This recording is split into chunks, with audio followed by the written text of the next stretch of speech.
Hey everyone, so in this video I'm going to show you how to use your computer in order to access your assignments through Canvas, as well as how to convert things from Word into your school Google Drive. So if you're not aware, your student email, so go ahead and go to the src.edu homepage. Your student email actually is associated with Google. So you absolutely need to have your email set up on here, okay? So make sure you get your email set up. It should be your first name dot your last name at src.edu, and then it'll prompt you to put in a password. So if you don't know what that password is, then you will need to contact the help desk for that. But if you want to get to Canvas, from the home page, you can go ahead and just click Canvas in the upper right hand corner. I like to bookmark a lot of my important pages at the top so I can just get to them directly.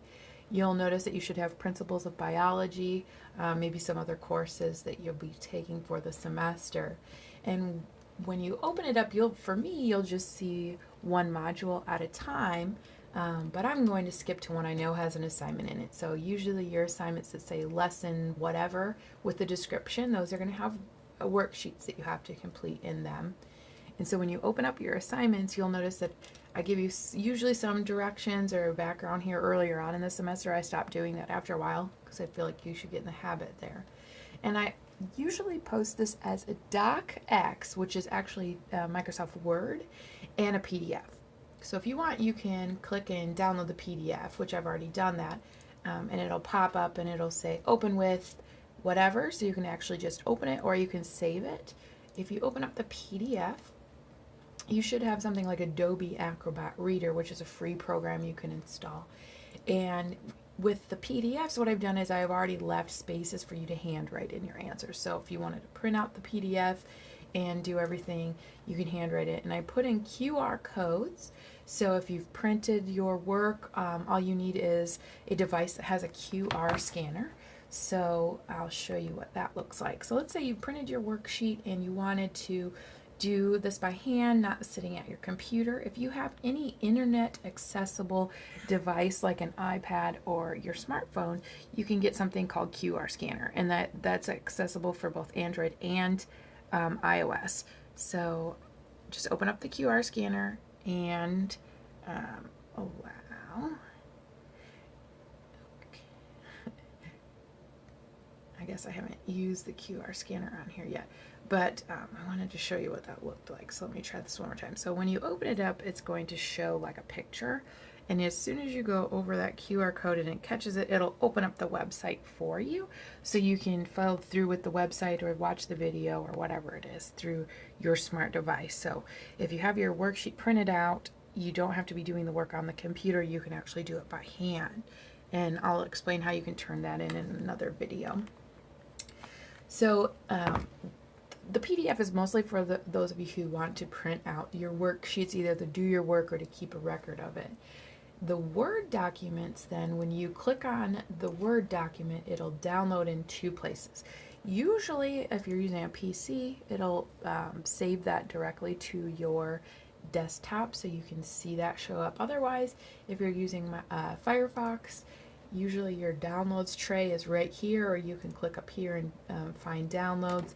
Another way to access that as well is to open a folder on your PC and you'll see downloads. If you're using a Mac, usually, depending on how you have it set up, your downloads will be in this scrolling thing down towards the bottom. And I don't have a Mac to show you how that works. But let's say that you want to use Microsoft Word to do your homework. Well, that's going to be the easiest way, but I know a lot of you don't have Microsoft Word and you're going to use Google stuff, so I'll show you how to do that as well. But if you're using Word, all you have to do is open up the document, make sure that there will be this thing that shows up, and you will want to click Enable Editing. Otherwise, you will not be able to type into it. And then you can just type in your answer. Make sure you click save very often. I had a lot of students who do their whole entire worksheet and never click save one time, and then they lose all their work. Okay, so if you lose all your work, that is your fault, not mine. So please make sure that you are diligent in saving your work. Then once you've saved your work, you can submit that directly to the assignment on Canvas by the due date. If you do not have Microsoft Word, one of the things that you will need to do is access your Google Drive. So the easiest way to do that is actually just to type in drive.google.com, and it'll take you to your Drive homepage. And you can organize this a couple different ways. You can do it in list format, or you can do it in block format. I'm just familiar with block format. And I'm using my WIU drive because I don't actually have a Spoon drive. But if you do not have Microsoft Word, what you're going to do is you're still go to Canvas and download that Word document, and you'll leave it here. Don't open it because the formatting won't work, or you maybe won't even have anything to open it in. So what you're going to do then is take your Word document and just drag it directly into your drive. So if you don't have it on your desktop like this, you can drag it from your downloads folder. You'll just want to go in and find that and drag it into your drive. So once it is downloaded in, or uploaded rather, into your drive, so your drive is basically this online cloud storage, and you can store all of your assignments on there and organize them by class. But you'll notice that when you open a Word document in Google, it shows up as a preview. You can't actually do any work in it because Google has its own set of editing apps. Word is a Microsoft thing. So on the top of the page, there's usually an open with, and you can open that with Google Docs. And when you open that up with Google Docs, you will actually see it pretty much the exact same way that you did in Word. There might be a little bit of formatting issues, but usually not very many. And then you can go down the side here. You can actually click directly to any of the headings if you're working on an assignment, or when you go back to study for a test. This will be helpful to go to the bookmarks or your outline. And then you can just type in your answers here. Now, the good thing about using Docs over Word is you don't really have to worry about saving anything as long as you're hooked up to the internet. So as long as your device can access the internet regularly, it automatically saves. And you should see an updated in the right-hand corner or through the middle that says document saved, last saved, whatever.